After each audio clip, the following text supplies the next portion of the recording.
নমস্কার দর্শক বন্ধু। শেয়ার বাজার আর ঝুঁকি বা রিস্ক, শেয়ার বাজার নামটা শুনলেই কিন্তু প্রথমে এই ঝুঁকি বা রিস্ক এই শব্দটার কথা মাথায় আসে।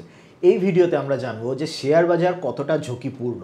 প্রথমে আমরা জানবো যে আমরা যে ব্রোকিং কোম্পানির মাধ্যমে শেয়ারে ইনভেস্ট করি, তো সেই ব্রোকিং কোম্পানি যদি বন্ধ হয়ে যায়, মানে যেখানে আমাদের ট্রেডিং অ্যাকাউন্ট এবং ডিম্যাট অ্যাকাউন্ট আছে, সেটা যদি বন্ধ হয়ে যায় তাহলে আপনার টাকা বা আমার টাকা কতটা রিস্কে। তারপরে জানবো যে যদি ধরুন আমরা যে মোবাইল বা ল্যাপটপের মাধ্যমে যখন আমরা কেনা বেচা করি, তো ধরুন সেই মোবাইলের পাসওয়ার্ড কেউ জেনে গেল বা মোবাইলটা চুরি হয়ে গেল, তো তখন আমার টাকা অন্য কেউ নিয়ে নিতে পারবে কিনা বা সেই ব্রোকিং কোম্পানি তুলে নিতে পারবে কিনা, সেই সম্বন্ধে রিস্ক কতটা সেই নিয়ে জানবো। তারপরে আমরা আরও ছোটোখাটো বিষয়ে জানবো, যে যেমন যদি ধরুন যার নামে ট্রেডিং ডিম্যাট অ্যাকাউন্ট তার ডেথ হয়ে গেল বা কোনোভাবে তার সমস্ত ডিটেলস ভুলে গেল, তখন তার টাকা কতটা রিস্ক। তারপরে এটাও জানবো, যেই কোম্পানিতে আপনি বিনিয়োগ করছেন সেই কোম্পানি যদি বন্ধ হয়ে যায় বা সেই কোম্পানির যদি কিছু হয়ে যায়, তখন আপনার টাকার কতটা রিস্ক। তার মানে বুঝতে পেরেছেন যে শেয়ার বাজারের যত রকম রিস্ক, যত রকম ঝুঁকি বা যতগুলো অ্যাঙ্গেল আছে রিস্ক ডিসকাস করার, তো সমস্ত কিছু আমরা এই ভিডিওতে কভার করব। বুঝতেই পারছেন, মন দিয়ে ভিডিওটি শেষ অবধি শুনলে অনেক নতুন জিনিস জানতে পারবেন এবং আমি শিওর ভিডিওটি ভালোও লাগবে। আমার নাম প্রসেনজিৎ পাল। 2010 সাল থেকে আমি ইন্ডিয়ান শেয়ার বাজারে বিনিয়োগ করছি। আমি একজন ফুল টাইম ইনভেস্টর এবং আমারই লেখা দুটি বই, Amazon India best seller, how to avoid loss এবং মাল্টিব্যাগার স্টকস, দুটি বইয়েরই বেঙ্গলি ভার্সান রয়েছে। আপনারা খুব সিম্পল অ্যামাজনে গিয়ে প্রসেনজিৎ পাল বেঙ্গলি বুকস যদি দিয়ে সার্চ করেন, তাহলে কিন্তু বই, তার ডিটেলস, তার রিভিউ পেয়ে যাবেন। চলুন, প্রথম জিনিস, যে গুরুত্বপূর্ণ জিনিস, যে আমরা প্রত্যেকেই যখন শেয়ারে বিনিয়োগ করি ব্রোকারের মাধ্যমে করতে হয়, ডিরেক্ট করা যায় না। তো প্রথমে আমরা জানবো যে যার মাধ্যমে আমরা বিনিয়োগ করছি, যেখানে আমরা ট্রেডিং অ্যাকাউন্ট এবং ডিম্যাট অ্যাকাউন্ট ওপেন করছি, যেখানে আমাদের শেয়ারগুলো আমরা দেখছি রয়েছে, তো যদি সেই কোম্পানিটা বন্ধ হয়ে যায় বা সেই কোম্পানিটা কি আপনাকে ঠকিয়ে বেরিয়ে যেতে পারে, এই জিনিসটা প্রথমে আমরা জানবো। সুখবর এইটাই, এই যে ট্রেডিং এবং ডিম্যাট অ্যাকাউন্ট যেখানে রয়েছে, এই কোম্পানিগুলো যদি বন্ধ হয়ে যায় বা এই কোম্পানির যদি ইচ্ছা হয় আপনাকে চিট করার, তাহলেও সেগুলো করতে পারবে না। যদি কোম্পানিগুলো বন্ধ হয়ে যায় তাহলেও আপনার কোনো কিছু যায় আসে না। মনে রাখবেন, প্রত্যেকটি ব্রোকারেজ কোম্পানি হলো সেবি আন্ডারে বা সেবি দ্বারা রেগুলেটেড। তাই এই ডিম্যাট এবং ট্রেডিং অ্যাকাউন্ট ওপেন করার আগে এইটা অ্যাটলিস্ট মেক শিওর করে নেবেন যে সেবি রেজিস্টার তাদের নাম্বার রয়েছে কিনা। মোটামুটি যত, মানে আপনারা 10, 15, 20 যতগুলো নাম শুনেছেন, মোটামুটি প্রত্যেকেই সেবি রেজিস্টার, প্রত্যেকেই খুবই স্ট্রিক্ট রেগুলেশনের আন্ডারে রয়েছে। তো আপনাকে বলে নিই যে ধরুন কোনো একটি ব্রোকিং কোম্পানি, আপনার যারখানে অ্যাকাউন্ট আছে সে ধরুন বন্ধ হয়ে গেল, তো তাহলে যদি বন্ধ হয়ে যায় আপনার ওই শেয়ারগুলো দেখবেন কি করে? অ্যাকচুয়ালি যেই ট্রেডিং অ্যাকাউন্ট আপনার যেখানে আপনি খুললেন, আপনি শেয়ার কেনার পরে সেই শেয়ারগুলো কিন্তু তাদের কাছে থাকে না। সেই ট্রেডিং কোম্পানি জাস্ট একটা মিডিয়াম। আপনি শেয়ার কেনার পরে সিডিএসএল বা এনএসডিএল নামক দুটি ডিম্যাট কোম্পানি সেইখানে সিডিএসএল বা এনএসডিএলে চলে যায়। তো এবার ধরুন আপনি যেখানে ট্রেডিং অ্যাকাউন্ট আছে, তো সেই যদি কোম্পানি বন্ধ হয়ে যায়, আপনার কিন্তু শেয়ার তাদের কাছে নেই, সেই শেয়ার চলে যাচ্ছে সিডিএসএল বা এনএসডিএল এর কাছে।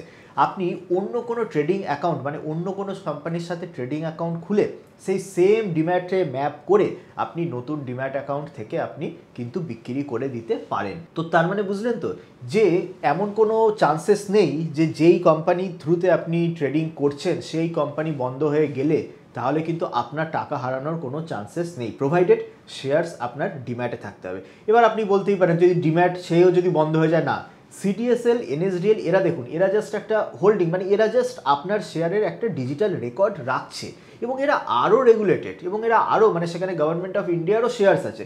তো এই সিডিএসএল এনএসডিএল এরা বন্ধ হবে না। তো এবার একটা যে গুরুত্বপূর্ণ প্রশ্ন, যে আচ্ছা এই যে ট্রেডিং এবং ব্রোকিং কোম্পানি, ট্রেডিং এবং ডিম্যাট কোম্পানি, এদের কাছে আমাদের কিন্তু অনেক সময় কয়েক লক্ষ টাকা থাকে, 10 লাখ, 20 লাখ বা কারোর কারোর কাছে হয়তো কোটি টাকা তাদের অ্যাকাউন্টে থাকে, তারপরে আমরা সেখান থেকে কেনা বেচা করি।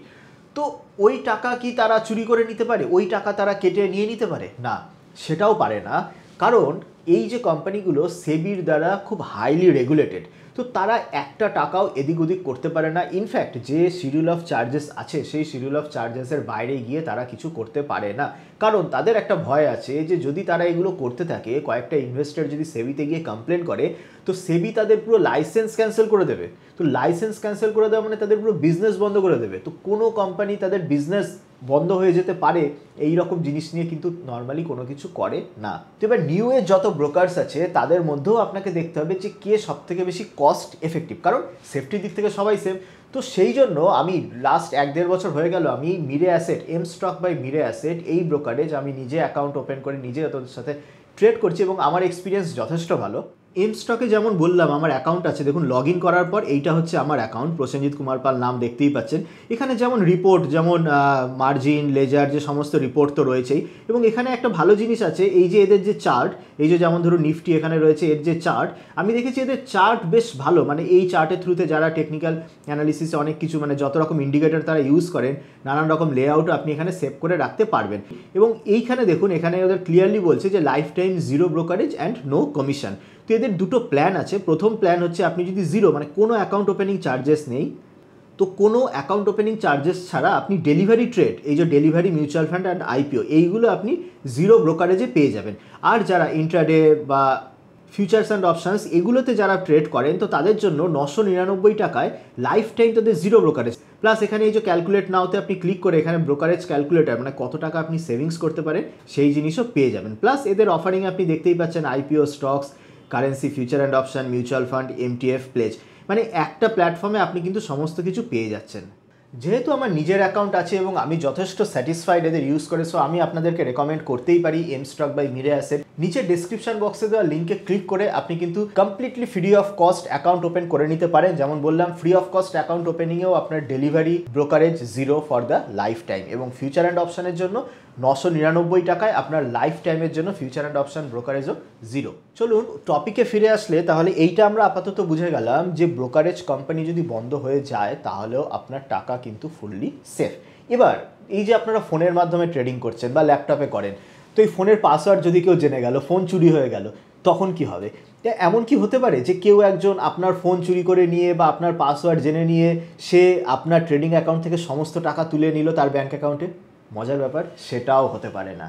হ্যাঁ, কেউ একজন আপনার ফোন চুরি করে নিয়ে আপনার ফোন খুলে সে শেয়ারগুলো বিক্রি করে দিতে পারে, কিন্তু বিক্রি করার পর যে টাকাটা থাকবে সেই টাকাটা আপনার ব্যাঙ্ক অ্যাকাউন্টেই ফিরে আসবে। কারণ আপনি যখন অ্যাকাউন্ট খুলেছেন আপনার প্যান নাম্বার বা আপনার যে নাম, সেই নাম প্যান নাম্বারের সঙ্গে যেই ব্যাঙ্ক অ্যাকাউন্ট লিঙ্ক সেই ব্যাঙ্ক অ্যাকাউন্ট দিয়ে রেখেছেন। তো তারপরে আপনার অন্য কোনো নামের প্যান নাম্বার বা অন্য কোনো নামের ব্যাঙ্ক অ্যাকাউন্টে সেই টাকা কোনোদিন যেতে পারে না। তো তার মানে বুঝতে পারছেন তো যে যদি আপনার ফোন হারিয়ে যায়, পাসওয়ার্ড এদিক ওদিক যাই কিছু হয়ে যাক না কেন, যে যতই চেষ্টা করুক না কেন, টাকা ঘুরে ফিরে সেই আপনার অ্যাকাউন্টেই আসবে। তো এটা ক্লিয়ার হয়ে গেল যে শেয়ার বাজার এই জন্য, মানে আমরা খুব বলি যে রিয়েল এস্টেট, জমি বাড়ি কেনা বেচার থেকে, যে এই সমস্ত দিক থেকে কত সেফ। মানে আপনার যদি শেয়ারে এই ট্রেডিং অ্যাকাউন্টে একটা মোবাইল অ্যাপের মাধ্যমে কয়েক কোটি টাকাও থাকে, তাহলেও আপনি নিশ্চিন্তে ঘুমাতে পারবেন, কারণ ওই অ্যাপ থেকে ওই টাকা আপনার কেউ চুরি করে নিতে পারবে না। কম্পারেটিভলি যদি ওই কয়েক কোটি টাকার সোনা গয়না আপনার বাড়িতে থাকে তাহলে কিন্তু আপনার চিন্তা হবে, বা কয়েক কোটি টাকার জমি থাকলেও সেই জমির চারিদিকে পাঁচিল দেওয়া বা সেগুলো দেখতে যাওয়া, নানান রকম জিনিস কিন্তু থাকে। তো আমরা বুঝে গেলাম যে ট্রেডিং এবং ডিম্যাট অ্যাকাউন্ট সেবি রেজিস্টার্ড যে কোনো ব্রোকারেজ কোম্পানির কাছেই কিন্তু সেফ। তো তার মানে শেয়ার বাজারে এই দিক থেকে কোনো ঝুঁকি নেই। এবার আমরা জানবো যে আপনি এবার যেই কোম্পানিতে বিনিয়োগ করছেন, যেখানে আপনি টাকা ইনভেস্ট করছেন, সেই কোম্পানি যদি বন্ধ হয়ে যায় তো তাহলে আপনার কতটা রিস্ক? এখানে আপনার কিন্তু সেই টাকাও আপনার জিরো হয়ে যাবে। কেন? খুব সিম্পল, আপনি যখন শেয়ার কিনছেন তার মানে ওই কোম্পানিটির একটি আংশিক মালিকানা কিনছেন। কোম্পানিটি যদি ভালো পারফর্ম করে তাহলে আপনার শেয়ারের দাম বাড়বে, যদি কোম্পানি ভালো পারফর্ম না করে তো তাহলে আপনার শেয়ারের দাম কমবে। কিন্তু কোনোদিন যে কোম্পানির প্রমোটার, ধরুন আপনি একটি রিলায়েন্স কোম্পানির শেয়ার কিনেছেন, রিলায়েন্স কোম্পানির প্রমোটার হলো মুকেশ আম্বানি। মুকেশ আম্বানি চাইলে আপনাকে ইচ্ছা করে ঠকিয়ে দিতে পারবে না। যদি রিলায়েন্স কোম্পানির লস হয় তো তাহলে মুকেশ আম্বানিরও লস হবে, আপনারও লস হবে। এমনটা মুকেশ আম্বানি করতে পারে না যে এমন কিছু একটা করলো যাতে করে তার প্রফিট বাড়লো, মানে সে টাকা বাড়তে থাকলো, আপনাকে বারবার লস করিয়ে দিতে থাকলো। এইটা কিন্তু পসিবল নয়।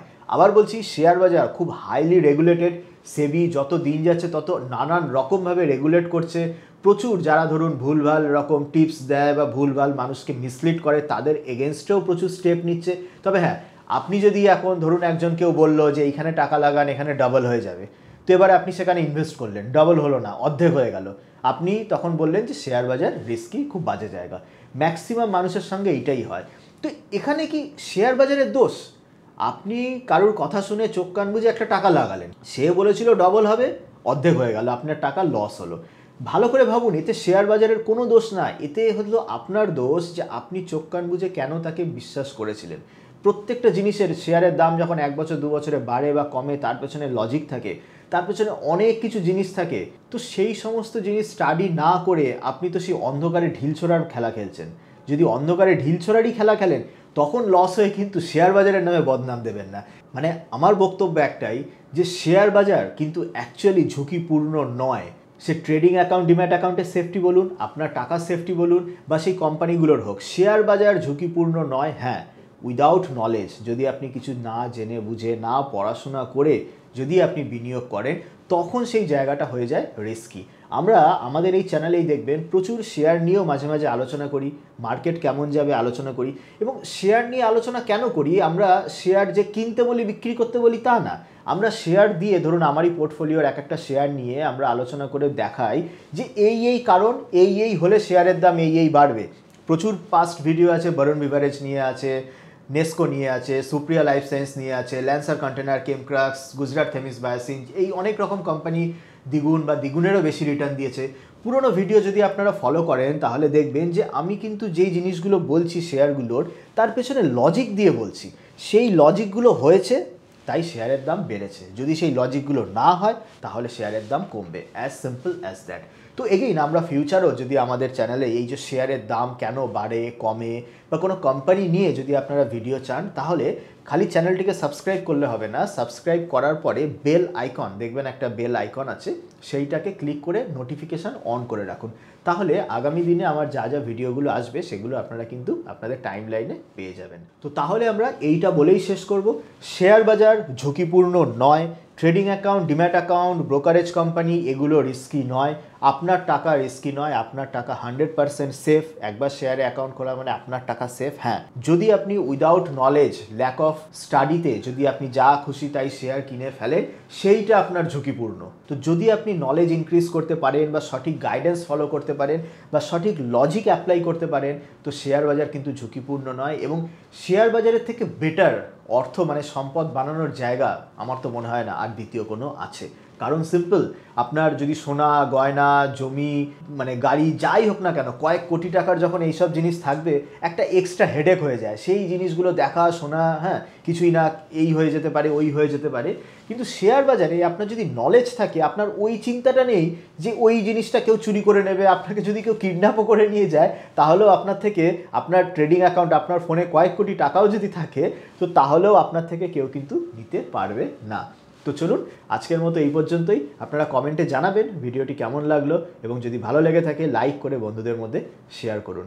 দেখা হবে আবার অন্য কোনো দিন, অন্য কোনো টপিক নিয়ে। ততদিন ভালো থাকবেন। Happy investing. Investments in securities markets are subject to market risks. Read all the related documents carefully before investing.